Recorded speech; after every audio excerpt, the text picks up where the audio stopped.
Hey everyone, we are live for our Sunday weekly warm up, and it is just the dream team. Brad and Hughes and I are here. We don't have a guest this week. There's no fancy panel. We're actually just coming live to you this evening to say hi, do a check in with our network. We want to take some listener questions. A lot of you have submitted them already, but of course, if you have any listener questions live, that's a huge part of why we're here. And honestly, Brad and I just want to catch up. So we're excited to have a little bit more of a casual home feel to this live that we'll be doing on Sunday, and excited to interact with all of you. So we'll be right back after this like commercial thingy. And then Brad, we're getting into it.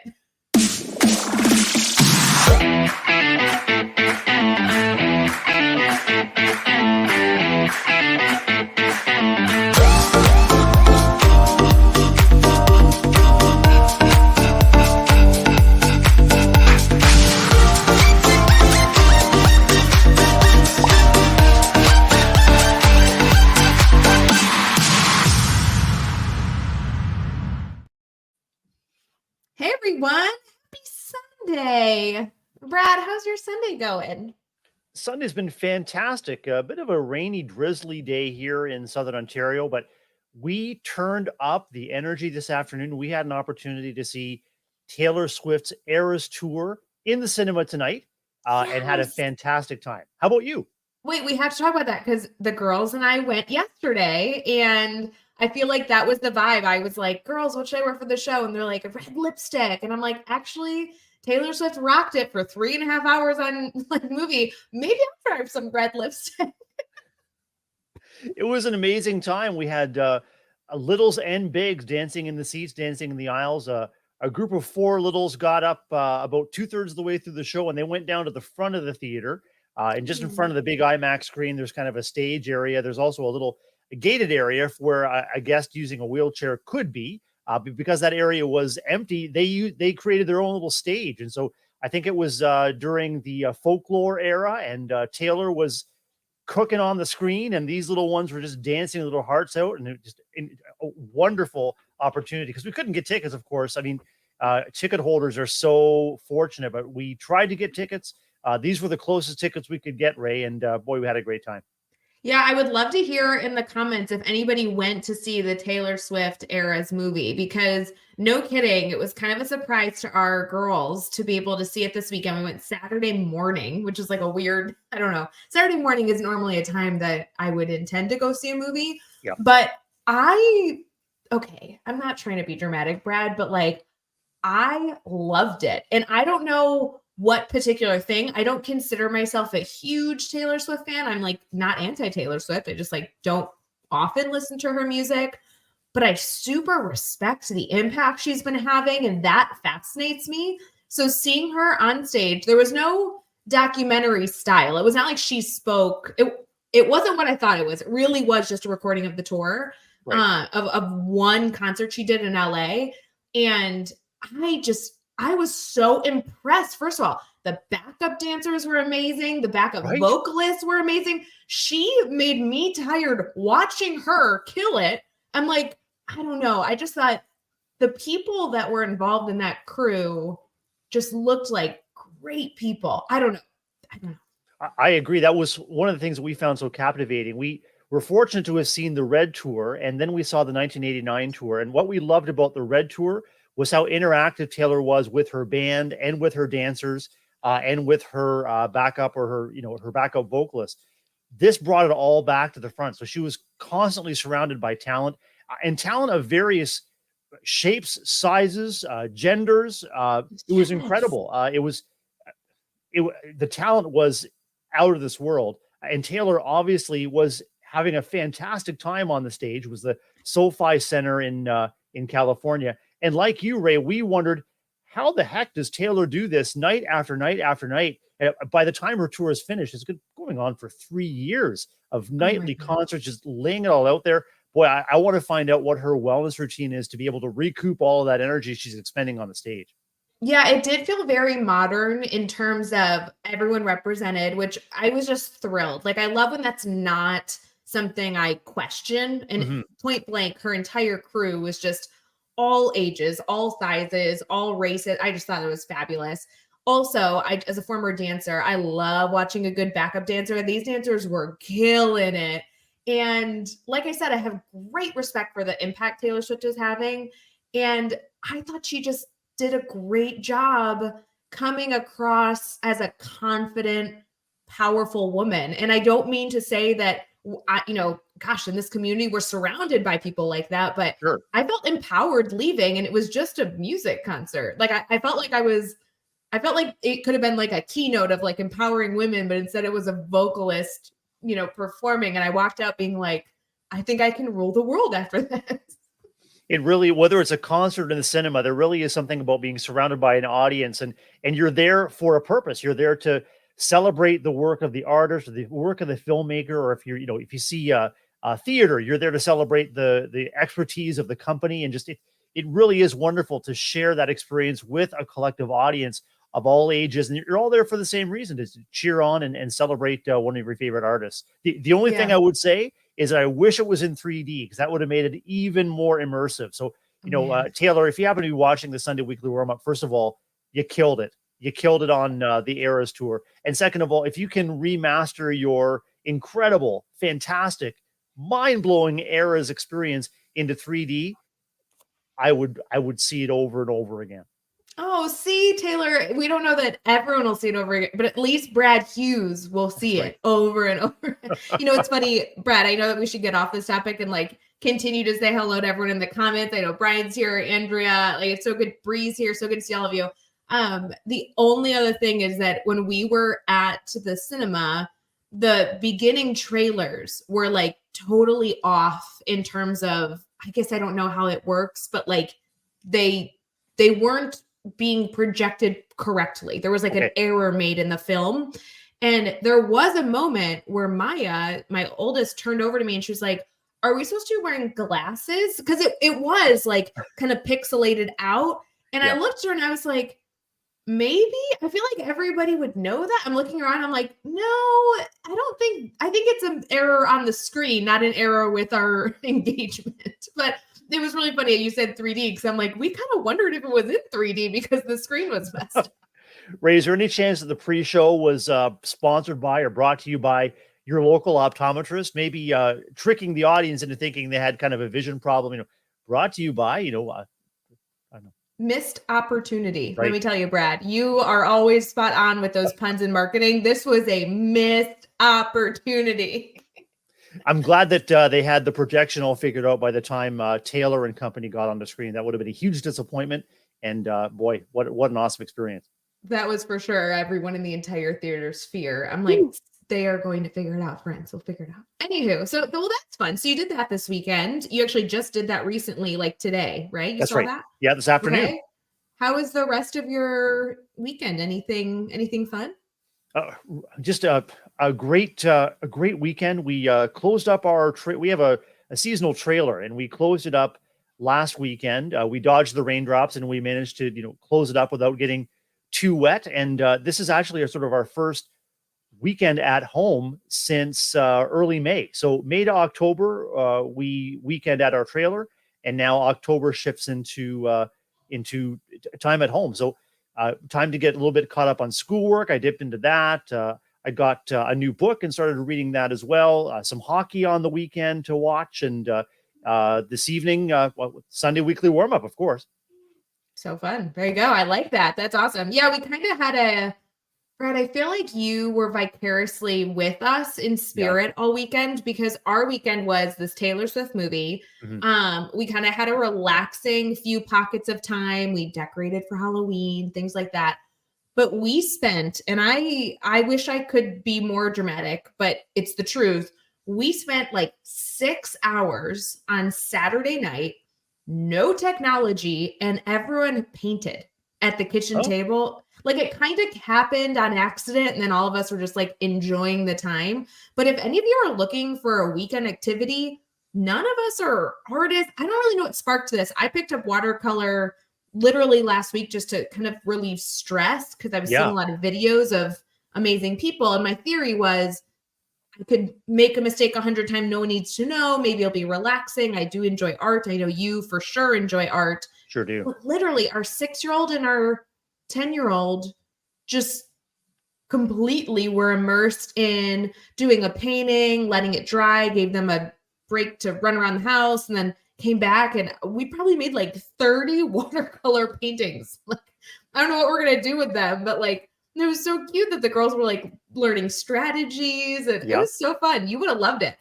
I would have loved it. And what I love about what you're describing is not only was it a stress reliever or just a way to kind of get in the zone, get into flow, but also, with your girls, a connective opportunity. Like that's a home run. I'd love to hear from anyone watching and listening tonight in the comments. What kind of activities help you to find your flow, and what kind of activities help you maybe on a weekend get connected with your loved ones? That sounds amazing. And that's what I was looking for, Brad. Speaking to the stress relief, I personally, when I didn't even know that the girls would even take an interest, because, everything I think they'll enjoy, I'm usually wrong. But I was looking for a very inexpensive way to get into something that would relieve stress.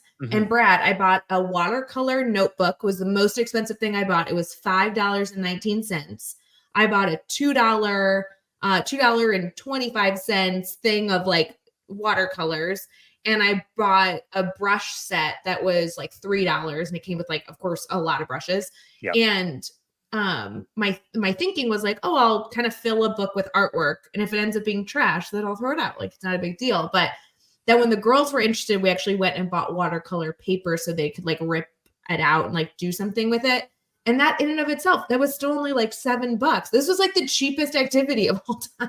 That's awesome. Well, watercolor as a medium is it's just such a forgiving and a gentle way. You apply color gradually and gently. It's got this ethereal kind of misty quality to it. And you're right. Like, you can accumulate lots and lots of experience, and through those sketches and through your work, you're growing the skills, and you put it all together and you think, wow, I mean, I'm an artist.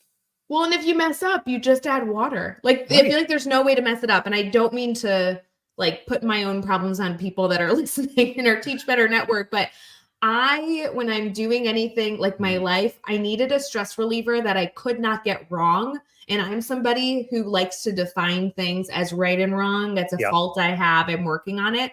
So I needed something that like I couldn't go wrong in. Like, starting running, I could go wrong in that, right? Like, I couldn't run as far as I wanted or as fast as I wanted, or, I needed something kind of like forgiving. I love that you said it was forgiving. So I love that you've found something that was both connected and just, if you know what I mean by flow, that the time you kind of lose track of time, you just become immersed in that. And I want to get back to what you said about a fault of yours, looking at things black and white, right or wrong.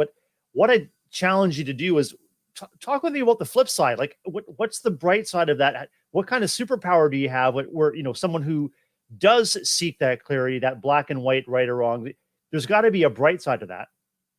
Yeah, I think that in some elements of my life, it serves me wonderfully, especially in decision making. Like, I feel like I typically can make quick decisions, but assume that something is a good idea or a bad idea, and power through. And I'm not going to lie. Sometimes I make a decision later on, I was like, oh, that was the wrong one. But I usually am able to at least make the decision, right? Like, I can be reflective in saying, oh, this was a failed run because I couldn't even get around the block. And then an hour or two later say, no, it's still good. I went out. But it's in the moment that those issues, I feel like, don't serve me well in a stressful environment.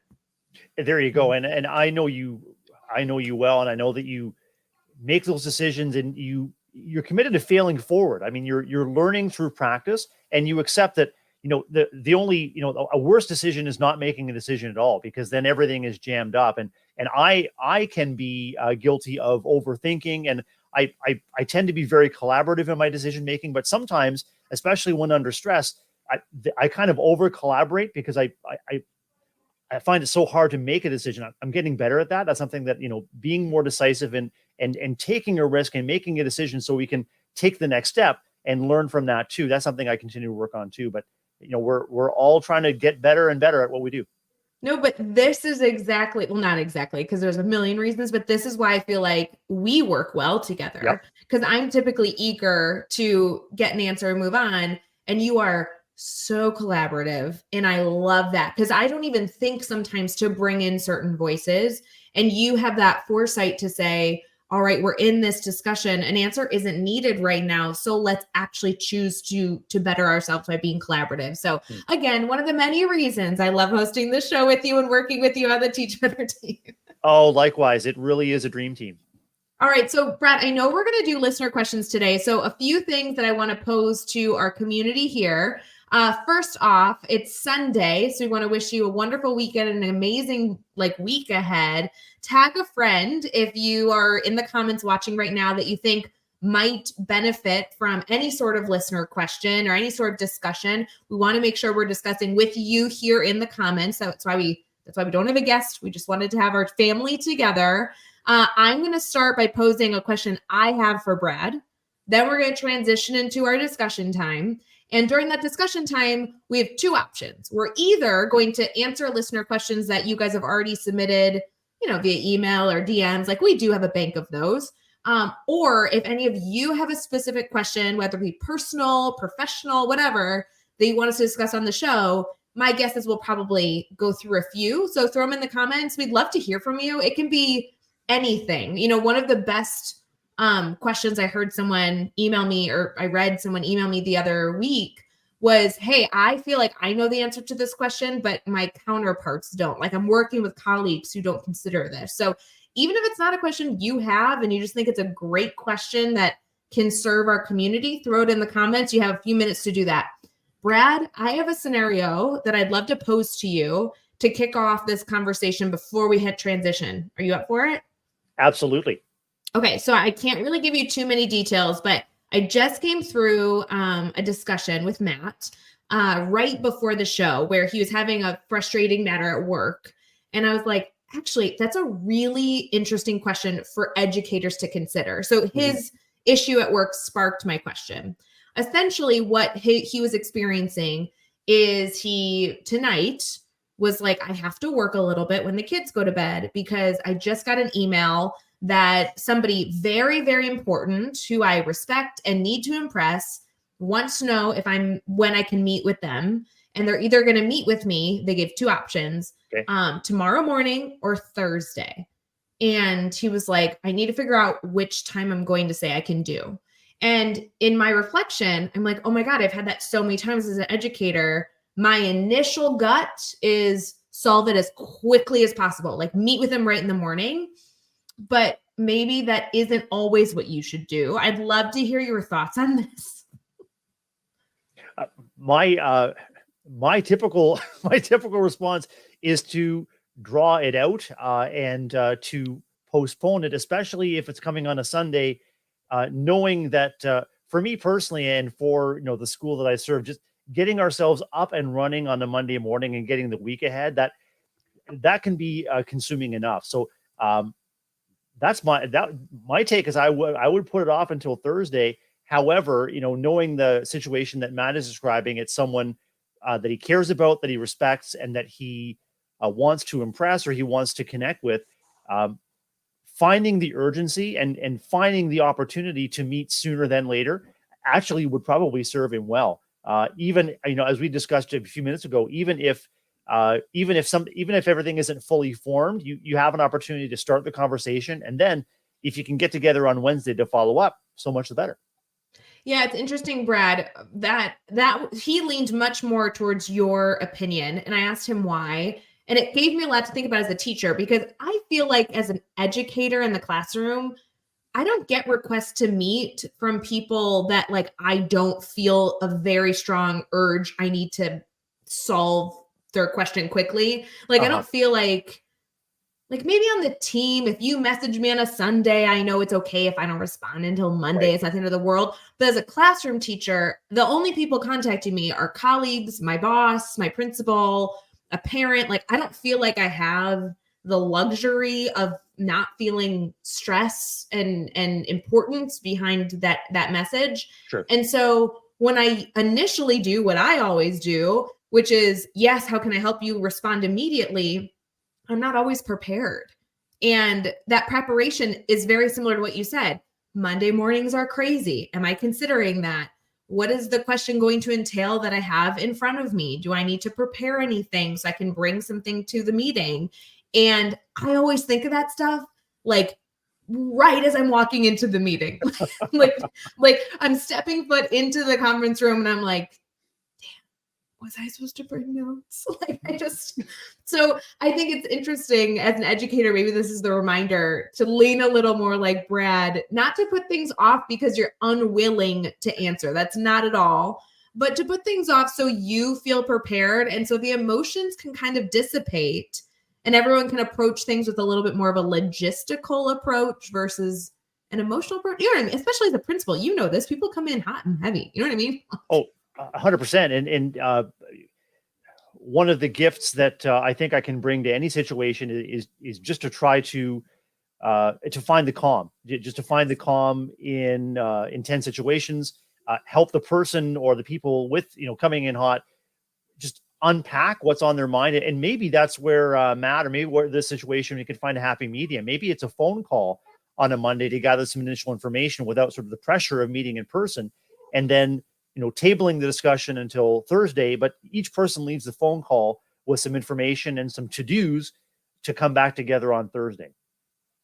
Yeah, all I've learned here is to be more like you. That's all. Yeah. That's all that my takeaway. Because you're right. Before you even said something that you do really well is find the calm. I knew that that's what you were going to say. You are the best person to have around in any sort of stressful situation, and I need more of that energy. Anyway, well, I appreciate your opinion, Brad. We're going to head into our strategies of our Sunday weekly warm up. So make sure if you have any questions that you want us to answer, you throw those in the comments. We have a whole bank of listener questions we'll be answering as well. We'll be right back.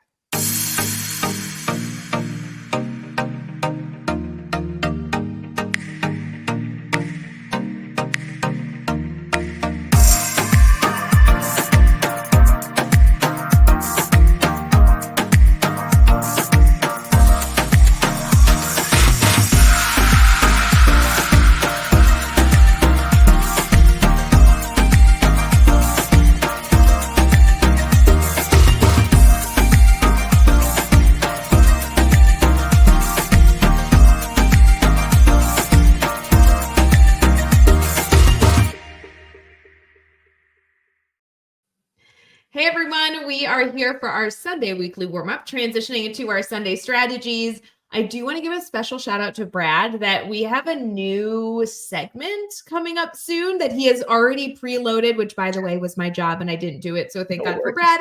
I'm super excited to get into it. That will come right after this. So stick with us. If you are listening live, we're so glad you're here. If you're listening after the fact, no problem. We monitor the comments. Feel free to still use this as a space to collaborate with people and post those questions. This is a family, so we don't go away just when the cameras turn on. We're always here. Brad, we discussed, since it was just us, that we would take some listener questions and just get some support in our community when they're working through some problems at school. These are questions that either have been emailed to us or sent in direct messages from educators all around the world, hoping for some advice. So, Brad, if it's okay with you, I have the entire listener bank question log up. There's a little over 300 questions in here. Wow. And I'm going to have you just pick between 1 to 100. I'm going to have you pick a random number and we'll start with that one. If we have time, maybe we'll do more than one. Sounds great. Well, what if we started with 99? Okay, 99. Here we go. Interesting question. Not as much a question as a request. Okay. So I love this. Number 99. Share a story about one of the best supports a teacher ever provided you. Share a story about one of the best supports a teacher ever provided you. It's interesting. I'm thinking, I'm coming from a teacher to teacher lens, a leadership to teacher lens, and a student to teacher lens, to be honest. So many things here. What are your initial thoughts?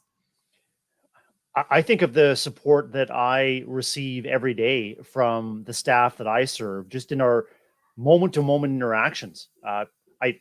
I am intentional every day about connecting with each person that I cross, whether it's a student or a staff member, a family member, maybe it's a community member or a contractor. And it's through those connections that I find the energy to continue to serve and continue to stay connected with others. So that when I think about the best service or the best support that I've ever received from a teacher or teachers, it just comes down to being grateful for and being empowered by just the wonderful educators around me.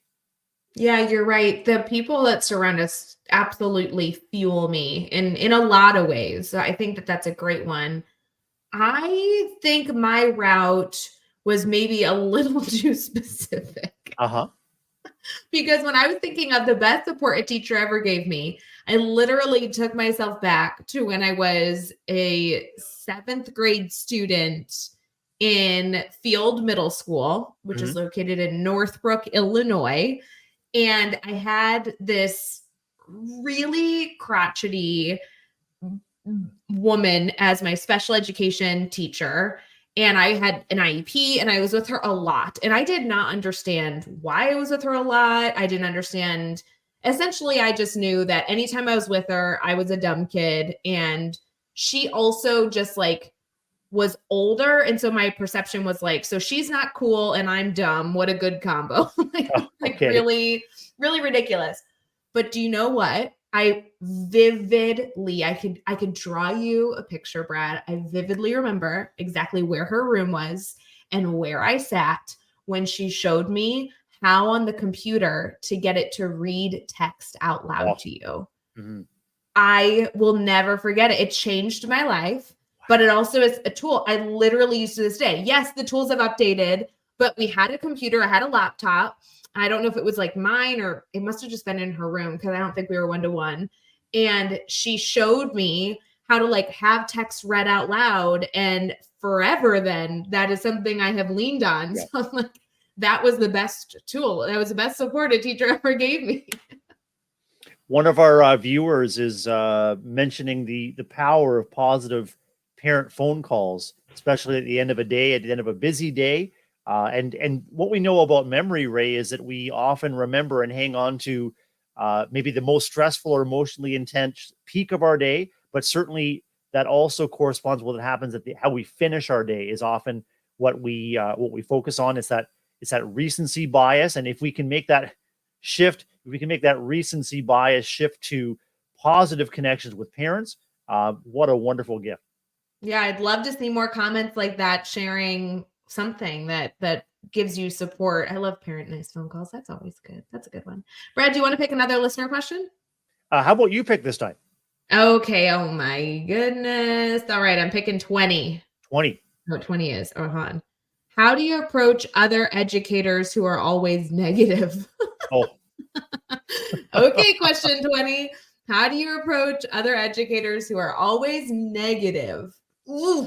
Brad, you want to take this one first? Yeah, for sure. I mean, I guess it depends on the context, Ray, and we are a combination of the people we surround ourselves with the most, and so if we are by necessity surrounded by colleagues that are negative all the time, we may try to shift the conversation to the positive. We may be intentional about receiving where they're at, but also shifting the conversation, shifting their perspective gently. Depends on the context. In a leadership role, if I have a colleague, if I have a report, for lack of a better word, who is consistently negative, speaking negatively about or to colleagues or about kids, that's where I would need to bring them in, and I'd have a notice and wonder question. Like, I noticed from your conversation that I overheard in the staff room that things appear to be pretty negative with you or for you right now. I'm wondering what's coming up for you. I'm wondering what kind of a day or a week you're having, and I'm wondering how I can support you in maybe shifting your perspective or at least shifting your conversation to speaking positively about others and about kids at all times. So sometimes you have to take that head on. Okay, I have so many notes with what you just said because I'm literally going to listen back to this and write this down. What was that format you just said of I would go to that person and give them something and wonder. What did you say? Yeah, I call it a notice and wonder. I It's love that. it's a technique I learned from quantum teaching many years ago. Quantum teaching or quantum learning, and it's a technique called open the front door, OTFD. So the first is an observation. I notice. I noticed overhearing your conversation in the staff room that you appeared to be speaking negatively about others. T is for thought. I'm thinking maybe you're having a rough week or a rough day. I'm wondering what's coming up for you. F is feel. So I feel frustrated, feel concerned when others might overhear a conversation with that kind of negative tone about kids or about a colleague. And D, desire. I would love to figure out a way to support you, or I would love for you to reflect on how you might show up more positively, just something like that. So it's open the front door, OTFD, observation, thought, feeling, desire. I just call it notice and wonder. I notice this and I wonder this. I want to apologize for the dog barking because I was so into what you were saying, Brad, and I like jumped when he barked. But I think that is awesome. I see that Janelle documented that in the comments. I am going to go back and write this down somewhere because I love a good format. Like if I can lean on something to help me be more successful in a specific area, that's phenomenal. The other thing I wanted to highlight was it does depend on your role. And I think that that's really, really a beautiful thing to remind people to consider. If you have people in your life who are bringing negativity, remembering what your role is in that relationship is not only necessary, but empowering. I value that you as a leader, if you have a report that's struggling, it's your job to address that, right? Like that's a responsibility you have, is to maybe not to address it. You have a responsibility to care for your staff. And this negativity, if you allow that to continue, isn't really caring for your staff. So I think that's wonderful. On the flip side, from a colleague, you may not feel like you have the power or justification to kind of correct that person. But the way that you went through the notice and wonder, that could be an approach you take, even peer to peer, depending on how you want to go about it. I'm kind of I don't know, usually I'm a black and white person where I would do the notice and wonder and just kind of call them out. Yep. I do think though, sometimes killing them with kindness is the vibe. Like you should, like Brad, you've seen it in some Zoom meetings we've been in together where I've modeled this, but I'm a sucker for a really sarcastic, really awesome, nice comment after every negative comment to try and almost like just have them know that anytime they're being negative, it shouldn't be around me because I'm going to find a way to make it a positive. I'm trying to think of an example and I don't have one at the top of my mouth, but yeah, there's something there. I'm right there with you, because we as leaders and as colleagues and as people who are really committed to growing positive cultures, we want to be diligent and we want to be intentional about modeling desired behaviors. The desired behaviors that we model show up in the behavior of our colleagues, but also in the kids that we serve. And I was thinking about, what we see on the surface is just the tip of an iceberg. So when we talk about kids' behavior or kids' responses or kids' distress, the behavior that we see is the tip of the iceberg, and below the iceberg are all of the factors, the stresses, both seen and unseen, the life at home, the inner life of a child that what we see is on the surface is the behavior or the response. We don't know what's bubbling under. And it's the same for our colleagues as well. So that whether you're noticing or wondering, or whether, just like you said, you are extending concern, empathy, and care. We want to keep in mind that negativity is the tip of a very deep iceberg, and it may be justified. The negativity may express an inner life that is unhappy or frustrating, or we don't know what path people are walking. And so one of our viewers, and I'm going to pop that back up, said, so helpful to assume positive intent. And yes. And I think it's so helpful to assume that everyone is doing the very best that they can in the moment, even if that's wrong. That's the story I'm going to tell myself, Ray. Yes. I'm going to assume that everyone is doing the very best that they can. That's very much easier for me to align what I feel I need to do with the fact that I'm just doing the very best that I can do. And I don't think anyone would choose to do poorly or differently than the best that they can, even if our best isn't showing up Mm-hmm. the way that we would like. Brad, I think that reminder is wonderful. And the last thing I think to wrap up that reflection as you go through any sort of process with a negative person is to consider how you can, should, may be able to change your interactions, your frequency in interactions. If this ends up being a teacher that you work with on a daily basis, then maybe there's something long-term we can do. If this is somebody that you follow on social media, maybe there's an adjustment you need to make. If this is a friend that's going through a challenging time, maybe there's some parameters you need to put in, because there is an element of, if you said this very early on, I think it was the first thing you said, we are who we surround ourselves with. And something I'm really prideful of the Teach Better community is that while most of us understand the value of venting and being grumpy, I mean, geez, this year I've been grumpy plenty, but knowing that then there's another step in that. How can we brainstorm together, be in community together, and not live in that negativity? So make sure you surround yourself with those good choices. I like so that. Good. Yeah. Okay. So I know we have so many other things we can answer, so many other questions we can answer, but we have a new segment here that we want to get to. We are replacing our Sunday giggles, our weekly giggles, with just a little different of a take. This is now going to be our Sunday spark. I love this because the Sunday giggle wasn't always like a laughable thing. It's supposed to be like a feel good moment, So Brad, you're a winner. Brad came up with the Sunday spark and made this cool commercial because Brad's the bomb.com. So let's get into this commercial, and then we will get into our Sunday spark, which Brad, I hope you have. Otherwise, I'll make up a good feel good something. There's stuff going on. 100%. We're both ready with the sparks. I love it. We'll be right back.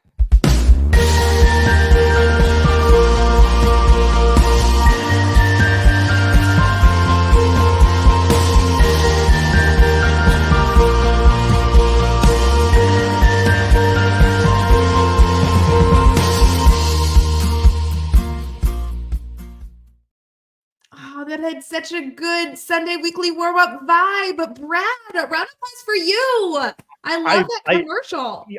Well, you modeled the desired behaviors, Ray. You come up with these incredible, uplifting, inspiring, and just, groovy videos. And I learned from the best, and I tried to apply what I learned and came up with a little commercial. I think you're the coolest dude ever. Okay, so before we get into our Sunday spark, we usually have a story, and then I always forget, but I'm remembering now. We like to talk about our holidays for the week. So I'm going to pull those up. Brad, what do you got for us today? Ray, I'm wondering if you and family have ever made a trip to a big box store or to IKEA, where you have come home with a bunch of flat pack boxes. Maybe you've unpacked and assembled some furniture, or has that come up for you? 3.5 million times. Yeah. Mm-hmm. Yeah. How many Allen keys do you have lying around your house from all of those? and none of them fit. Like you have like 95 Allen keys and you need the size you don't have. Mm-hmm. Yep. Mm-hmm. Well, the idea of the Sunday Spark is to share a story that is kind of unique. Maybe it captures a new invention, innovation, something great happening in the world, something you can share with your colleagues or with your students as part of maybe a community circle, or maybe a visual prompt on your screen. And the one I'd like to share with you today is flat packed cars. Flat packed cars, Ray. What? A Swedish firm is going to start mailing flat packed cars with a top speed of 55 miles per hour for urban commuting. So it's an IKEA style car. You can see a picture of it there. And it says it's not likely to be your next home DIY project, but there is a company that's looking to turn IKEA's flat packed furniture design into cars. It's a Swedish startup called the Lovely, and its inaugural model is the Lovely O, designed to be tight, light, and modular, flat packed to save thousands of tons of emissions from vehicle shipping. And this vehicle, designed for urban commuting, is shipped flat packed to the dealer, where the mechanics and techs assemble it, and they give you a ring and they let you know that your Lovely O is ready for pickup. What do you think about that? That's crazy. And the design kind of looks cute. I don't know. I kind of like it. Cool. I kind of like it too. And so I was visiting a kindergarten class last week. I make frequent visits, and there's one table where had a group of young engineers who were creating cars with accordion style designs. And they were showing me that the cars could actually reach way up and they could reach way down. And so when I visit those classrooms, I greet the kids and I say, hey, engineers, or hey, constructors, or hey, artists, or hey, authors, what are you up to? And I wonder if this flat pack car could either spark conversation about some innovation, or, if you could flat pack something to save innovation or save time, what would you flat pack? Many of our families might be familiar with IKEA or flat pack furniture. Many of our kids and families might have funny stories about the missing parts, or how a parent lost their mind trying to figure out how to assemble the darn furniture. But, I wonder if this might be a spark that you could bring to your students. And later on, I'll pop the link to the flat pack car in our Facebook comments in our private Facebook group, and you can have a spark conversation too. I love that. That's a great bell ringer. I love this discussion. Bell ringer, That's a love good it. find. Yeah, Yeah. good find. I like that. All right, Appreciate some holidays that we have coming up. It's endless. I mean, there are so many. Everything from Be Bald and Be Free Day to I Love Yarn Day, National I Love You Day, which feels just wonderful. It is National Baking Week. We're headed into National Grouch Day, which might be something that we choose to participate in. We have World Students Day. That could be a cool thing to celebrate with our kiddos. That's on the 15th this week. It's also Wolf Awareness Week, which I say, let's celebrate the wolves. Day of Races on October 16th, Dictionary Day, Global Cat Day, National Eddie Day. So any Eddies out there, your day is coming this week. National Heroes Day of Jamaica, National Veterans Barbecue Day. Always sounds yummy. Pharmacy Week and UK Coffee Week. So there's a lot to celebrate here. I feel like it just goes on, and that's awesome. It gives us some things to look forward to. We got good things ahead.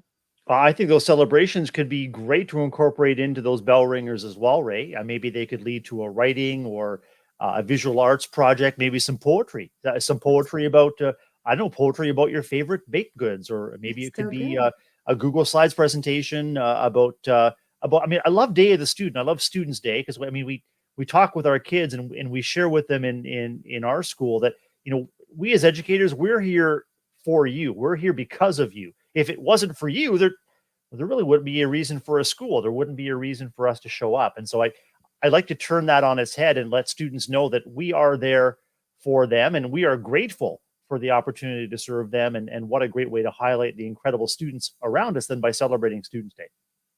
So good. Friends, also don't forget the morning show, the Teach Better Today morning show is available every single day this upcoming week, Monday through Friday at 7 a.m. Eastern. That streams on Facebook, YouTube, Twitter, Twitch, and LinkedIn. It also becomes a Teach Better Talk podcast episode, just like this show does. So lots of places to engage with your community this week. I know not only this week has a lot of Josh and Katie time, but in the coming weeks, don't forget, we're also sprinkling in those amazing guests, whether it be new faces from the Teach Better community or old faces. We just really enjoy celebrating that show. It hopefully gets you started during your morning routine. And there's also a lot of reminders in there about what's going on with the Teach Better team. We're celebrating an upcoming cruise. We have something huge launching November 1st. I know a lot of you will be participating in, and a whole lot more. So head over to teachbetter.com to get all those updates and daily blogs and podcasts as well. So Brad, thanks so much for hanging out with me today. I'm glad we took questions. It was so wonderful to catch up with you. It was such a chill and such a warm conversation. I just loved it, from Taylor Swift to flat pack cars and everything in between. I loved the listener questions, loved diving in, loved sharing perspectives. And I'm really grateful to our viewers and listeners who are joining us live in the comments. And later on, if you're listening to us on any of the socials, or if you're part of a Teach Better Talk podcast episode, we'd love to hear what you think after the fact as well. So keep in touch with us. We love hearing from you. Continue to spread love and support for all of those in our world. And we'll see you guys next week on the Sunday Weekly Warm-Up. Bye, friends.